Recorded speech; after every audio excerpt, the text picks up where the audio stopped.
Researchers have discovered much higher levels than expected of a dangerous chemical in southeast Louisiana. For those of you that live there, it shouldn't be surprising because this area is known as Cancer Alley to the locals because of the amount of manufacturing and industrial plants putting so many pollutants in the air and water that the children get cancer at much higher rates than they do anywhere else in the United States.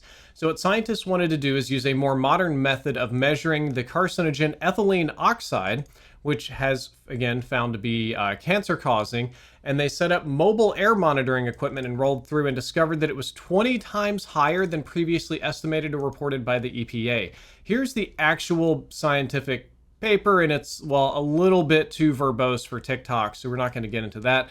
They did have this cute little graphic that they put on here. They actually drove around in a vehicle with a mobile lab that could test the raw air samples on the fly and measure how much was in each region. And you can see as you get closer to the plants, they do tend to get higher.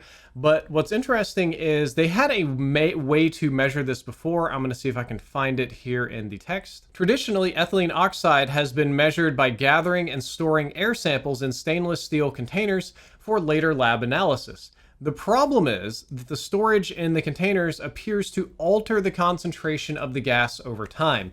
So it actually goes down between when it's collected and when it's actually measured. So what they came up with is a new way to measure it live directly from the air, and they found out that it's between 10 to 20 times higher than what the previous inaccurate measurements were reading, which again would explain why there's so much cancer in Cancer Alley. So yeah, it's not good news for people that live in Louisiana, and it's really sad when you try. Like, you know, you get the EPA involved, you measure this stuff, you try hard, and then you find out either the science wasn't right, or the method wasn't right, or there's an unknown, and that you get cancer anyway through no fault of your own. That's sort of the reality of the modern world that we live in. It's extremely complex.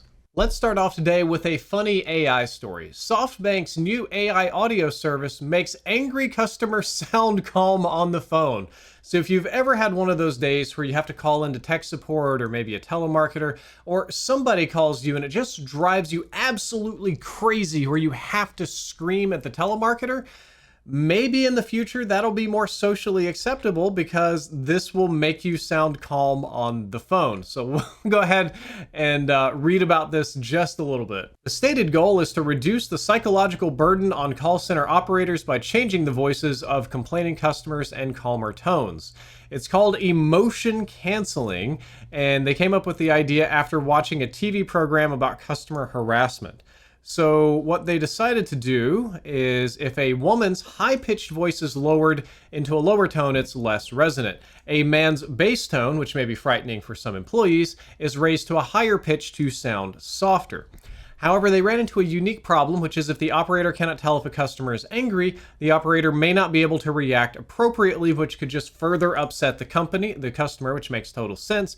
Therefore, they made sure to leave a slight element of anger that remains audible. So I guess they put like an anger cap, like it only lets you get so angry at the employees.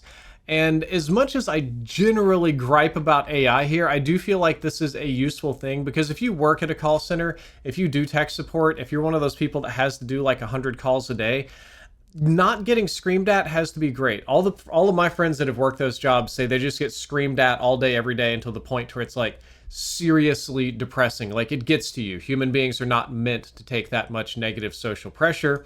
So softening that blow a little bit with AI, especially for very unruly customers, seems very reasonable to me. Roku owners face the grimmest indignity yet as a new update, Roku OS 13, turns on motion smoothing and you can't turn it off even if that wasn't a feature that was originally offered on your TV. And Roku has been taking L's lately, initially with their messy terms of service update that would lock you out of your device unless you agreed to an arbitration agreement, or the fact that the home screen is getting video ads as the entire TV manufacturer is moving over to an ad delivery network. Well, now in the most recent update, you cannot turn off motion smoothing. And in case you're unfamiliar with what this is known as the soap opera effect because most film and movies is designed to be a little bit blurry. The camera has some degree of built-in motion blur to simulate the motion blur that we see in real life, or at least how our brains process it. But thanks to fancy technology, you can upscale all that to 60 FPS, interpolate frames, and de-blur everything, essentially giving it the same look as a British soap opera, which is filmed with a different shutter speed and frame rate and slightly different overall video settings. And what it has a tendency to do is make movies look cheap and make them look different than they were originally supposed to be. Also tends to brighten them up. This is a feature that I hate. A lot of people are used to it. It's been on TVs by default for years. I go to a lot of people's houses and this is just on and they've gotten so used to it they don't notice it. It drives me insane because film is supposed to have some motion blur to look right. And when you get rid of that, especially on old movies made before this technology was even real, it looks god awful. So I have not yet updated my Roku TV, but it kind of makes me not want to, because if I get forced to have to watch action smoothing on literally everything, I'm just going to go get a new TV. As some of you may know, Alamo Drafthouse has filed for bankruptcy and closed a lot of its theaters in Texas, Minnesota, and in several other states. Well, in what could be good news, Sony Pictures is actually buying Alamo Drafthouse, not just the theaters that closed, but the entire thing, the entire organization. And they plan to seem to want to run it as is. They don't seem to want to have a whole lot of changes, though I doubt that. I bet there'll be more Sony Pictures in there. But it's going to be a new established division at Sony called Sony Pictures Experiences. And what's interesting about this is that previously this would have been illegal because we had the Paramount consent decree where Paramount also owned and operated Paramount theaters, and there was this vertical funnel from production, distribution, straight to theater, and we forbade that. That's why we had so many independent theater chains for a long time. But a few years ago, I think it was 2020, the federal courts decided to terminate the Paramount consent decrees so that movie manufacturers, movie creators, production companies could also distribute through their own theaters and their own DVDs, and there was no more need for a middleman, which means Sony can legally buy Alamo Drafthouse and probably put a lot more Sony Pictures in it.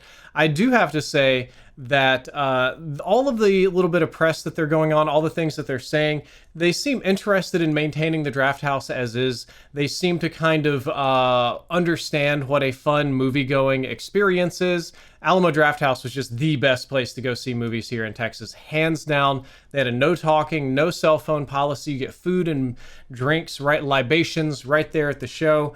They'd show old movies, wild movies, indie movies alongside, you know, your Marvel Avengers and stuff like that. I always liked Alamo Drafthouse. It was a fun place to go. So I was really sad to see it going bankrupt and really happy that Sony is buying it, because honestly, Sony Pictures has been absolutely slaying lately. If anybody has their hand on a pulse or a vibe, or they have a good idea of what's fun, they've been killing it. Keep in mind, The Boys is actually created via Sony Pictures. Amazon just pays the most to buy it.